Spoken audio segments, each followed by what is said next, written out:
제2차 세계대전이 일어났을 때 영국 국민들은 큰 혼란과 불안에 빠졌습니다. 영국 국민들은 당황했고 앞을 알 수 없는 전쟁 상황에서 허둥대고 있었습니다. 그런데 다행스러운 것은 그 당시에 영국 국민들이 믿고 존경하는 두 사람의 지도자가 있었습니다. 한 사람은 탁월한 정치가 윈스턴 처칠이고 또 한 사람은 종교 지도자 윌리엄 템플이었습니다. 영국 여왕이 두 지도자에게 국민들을 안심시키고 위로하고 격려하는 라디오 방송을 부탁했습니다. 국민들은 두 지도자의 라디오에서 흘러나오는 연설에 귀를 기울였습니다. 그런데 두 지도자의 연설 마지막 부분이 서로 약속이나 한 것처럼 똑같았습니다. 국민 여러분, 지금이야말로 우리가 하나님을 바라볼 때입니다. 지금 우리가 먼저 할 일은 전능하신 하나님 앞에 나아가서 예배를 드리는 것입니다. 우리 모두 경건히 무릎을 꿇고 전능하신 하나님을 바라봅시다 하고 연설을 했습니다. 그래서 영국 국민들은 전쟁 중에도 하나님 앞에 나가서 예배를 드렸습니다. 전쟁 중에도 하나님 앞에 나가서 예배를 드리며 하나님을 바라보았습니다. 결국 영국과 연합군이 제2차 세계대전에서 승리를 하게 되었습니다. 오늘 본문 말씀에 나오는 다윗도 그렇습니다. 다윗도 환난 중에 하나님을 바라보았습니다. 오직 하나님만 바라보았습니다. 오늘 본문 말씀의 표제를 보면 다윗의 시 인도자를 따라 여두둔의 법칙에 따라 부르는 노래라고 되어 있습니다. 오늘 본문은 다윗의 시입니다. 다윗이 지은 시입니다.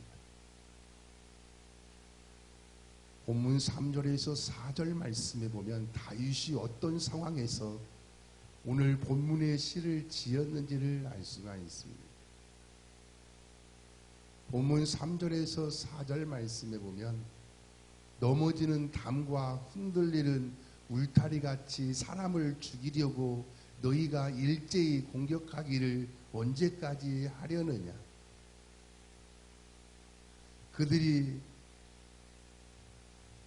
그를 그의 높은 자리에서 떨어뜨리기만 꾀하고 거짓을 즐겨하니 입으로는 축복이요 속으로는 저주로다 셀라라고 했습니다. 이 말씀을 보면 넘어지는 담과 흔들리는 울타리같이 사람을 죽이려고 너희가 일제히 공격하기를 언제까지 하려느냐라고 했습니다. 넘어지는 담과 흔들리는 울타리에 사람이 깔리면 어떻게 되겠습니까? 죽게 됩니다. 마찬가지로 다윗을 죽이려고 일제히 공격을 하고 있다라는 말씀입니다. 또 높은 자리에서 떨어뜨리기만 꾀하고라고 했습니다. 높은 자리는 왕위를 말합니다. 다윗을 왕위에서 떨어뜨리려고 한다는 말씀입니다. 다윗이 얼마나 이때로운 상황에 있는가라는 것을 알 수가 있습니다. 오늘 본문 말씀의 배경은 다윗의 아들 압살롬의 반란 때의 일입니다. 다윗의 아들 압살롬이 반란을 일으켜서 다윗이 왕궁을 떠나 요단을 건너 북쪽으로 도망을 갔습니다. 사무엘하 15장 14절 말씀에 보면 다윗이 예루살렘에 함께 있는 그의 모든 신하들에게 이르되 일어나 도망하자. 그렇지 아니하면 너희 중에 한 사람도 압살롬에게서 피하지 못하리라. 빨리 가자. 두렵건대 그가 우리를 급히 따라와 우리를 해하고 칼날로 성읍을 칠까 하노라 라고 했습니다. 다윗이 예루살렘을 떠나서 급히 도망을 가고 있는 모습을 볼 수가 있습니다. 일어나 도망하자라고 했습니다. 빨리 가자라고 했어요. 두렵건대라고 했습니다. 다윗에게 갑자기 환란이 닥쳐서 다급한 상황이 벌어지고 있는 것을 볼 수가 있습니다. 사무엘하 15장 30절 말씀에 보면 다윗이 감람산 길로 올라갈 때에 그의 머리를 그가 가리고 맨발로 울며 가고 그와 함께하는 모든 백성들도 각각 자기의 머리를 가리고 울며 올라가니라 라고 했습니다. 다윗이 예루살렘을 떠나 도망가는 모습을 볼 수가 있습니다.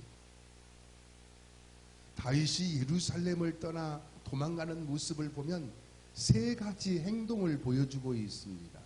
첫째는 그의 머리를 그가 가리고 라고 했습니다. 다윗이 머리를 가리고 도망을 가고 있어요. 왜 다윗이 머리를 가리고 도망을 가고 있을까요? 한마디로 말씀을 드리면 수치스러움 때문입니다. 사실 얼마나 수치스러웠을까요? 아들 압살롬이 아버지에게 반란을 일으켜서 죽지 않으려고 도망가는 신세가 얼마나 수치스러웠겠어요. 그래서 다윗이 머리를 가리고 도망을 가고 있는 것입니다. 두 번째는 맨발로라고 했어요. 다윗이 맨발로 신발도 신지 않고 도망을 가고 있습니다. 왜 다윗이 맨발로 신발도 신지 않고 도망갔을까요? 그것은 그 당시 상황이 얼마나 다급하고 긴박한 상황이었는가를 알 수가 있습니다. 미처 신발도 챙겨 신지 못하고 왕궁에서 빠져나온 것입니다. 세 번째는 울며 가고라고 했어요. 다윗이 울며 도망을 가고 있습니다. 속으로 우는 것이 아닙니다. 통곡을 하면서 도망을 가고 있습니다. 왜 다윗이 울었을까요? 너무 슬펐을 것입니다. 너무 분했을 거예요. 너무 후회가 되었을 것입니다. 너무 실망이 되었을 것입니다. 다른 사람도 아닌 아들 압살롬이 반란을 일으키고 그토록 따르던 백성들도 등을 돌려서 압살롬을 따르고 자신은 도망가는 신사가 되었으니 어찌 울지 않을 수 있었겠습니까? 그런 다급하고 절망적인 상황에서 다윗이 입을 열어 이렇게 고백을 합니다.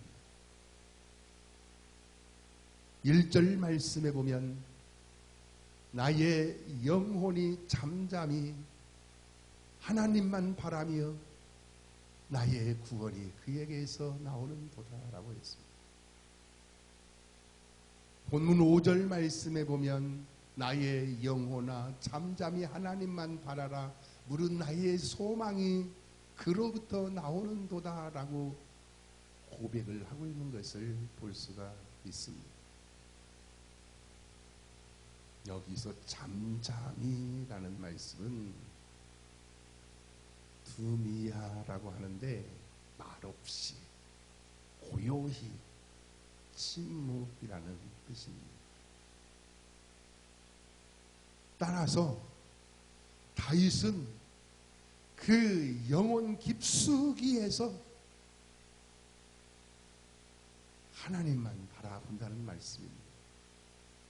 그런 긴박하고 절박한 상황을 바라보지 않고 또 사람도 바라보지 않고 그 영혼 깊숙이에서 오직 하나님만 바라본다는 말씀이에요.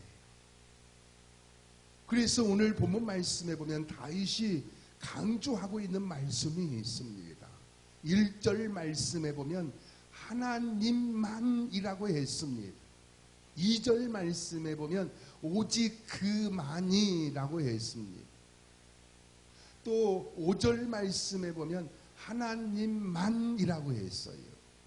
6절 말씀에 보면 오직 그만이라고 했습니다. 다윗은 오직 하나님만 바라보았습니다. 다윗은 오직 하나님께만 집중을 했습니다.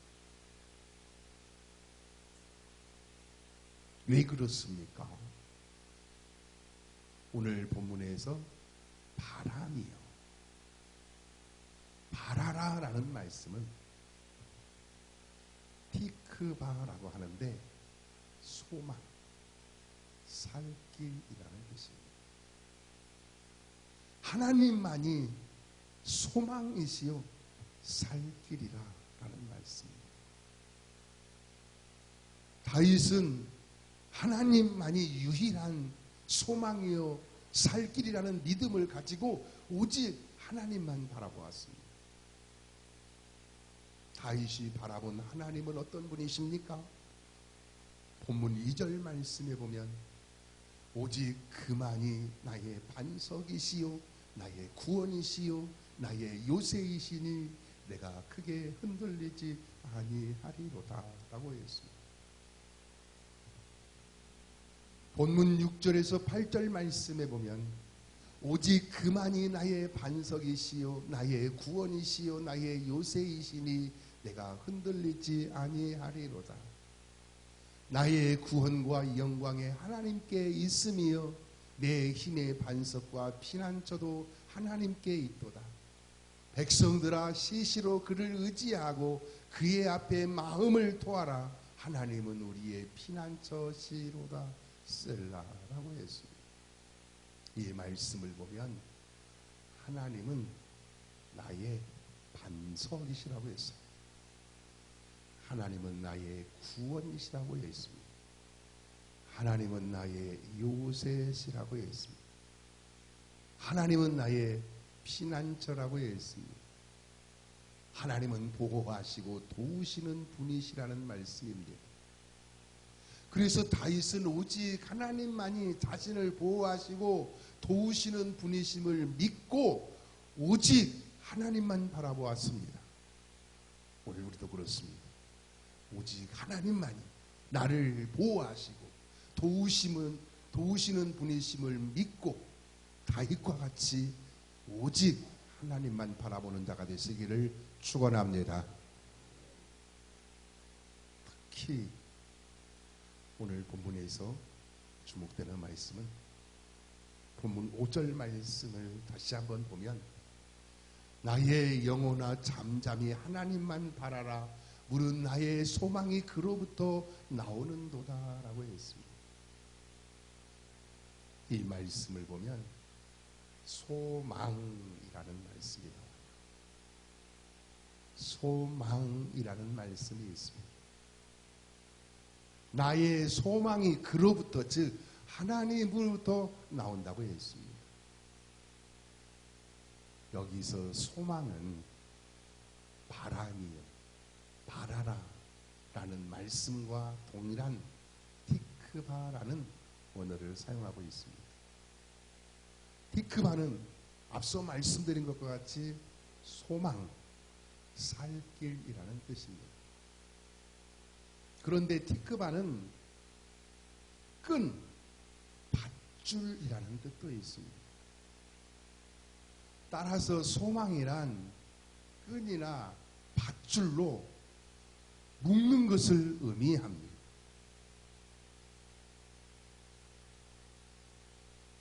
소망이란 하나님과 나를 밧줄로 묶는 것입니다. 전능하신 하나님과 나를 밧줄로 묶는 것입니다. 나를 보호하시고 도우시는 하나님과 믿음으로 밧줄로 묶는 것입니다. 하나님과 나를 믿음의 밧줄로 묶으면 어떻게 되겠습니까? 하나님의 보호와 도우심을 받으며 살게 됩니다. 하나님에게 이끌려서 사는 자가 되는 것입니다. 전능하신 하나님, 나를 도우시고 나를 보호하시는 하나님과 믿음의 밧줄로 연결되어 있으면 그 하나님의 전능하신 능력 안에서 사는 자가 되는 것입니다. 제가 최근에 본 영상 중에 절벽 위에 사는 사람들, 집으로 가는 위험한 길이라는 동영상이 있습니다. 중부 고산지대에 사는 사람들의 이야기입니다. 앞서 제가 잠시 동영상을 보여드렸습니다. 아주 극히 일부분에 속한 동영상입니다. 관련된 동영상이 많이 있습니다. 이 영상을 보면 높은 절벽이나 가파른 산비탈에 사람들이 집을 짓고 살고 있습니다. 어떻게 저런 곳에 집을 지었는지, 어떻게 저런 곳에서 살고 있는지 궁금할 정도입니다. 그런데 주목이 되는 것은 집으로 가는 길이 너무 위험합니다. 바위로 되는 절벽에 좁은 길을 위태롭게 지나가기도 하고요. 거의 90도에 가까운 철 계단을 올라가기도 하고 내려오기도 하는 모습을 볼 수가 있습니다. 지금은 철 계단으로 되어 있는데 이 철 계단은 2016년도에 만들었다고 합니다. 그러니까 그 전까지는 나무로 만든 그런 계단을 올라가고 내려갔던 것입니다. 때로는 무거운 그리고 엄청 큰 짐을 어깨에 짊어지고 올라가는 모습도 볼 수가 있습니다. 심지어 아기를 등에 업고 올라가기도 하고 또 어린 아이들이 스스로 올라가는 모습도 볼 수가 있습니다. 저는 그 배경에서 그 절벽만 봐도 막 가슴이 막 써늘써늘한 그런 막 전율이 옵니다. 그런데 그 영상을 보다가 한 가지를 발견했습니다. 유치원 다니는 나이의 아이들이 그 좁은 절벽길을 걸어 다니고 또 가파른 철 계단을 올라가고 내려가는 것을 보니까 허리에 밧줄이 묶여 있고 어른이 뒤에서 그 한쪽 밧줄을 잡고 있는 것을 보았습니다.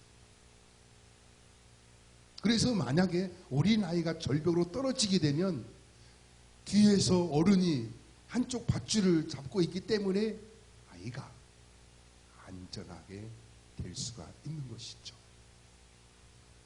어른과 어린 아이 사이에 밧줄이 연결되어서 그 위험한 길을 아이들이 안전하게 다니고 있는 것을 볼 수가 있었습니다.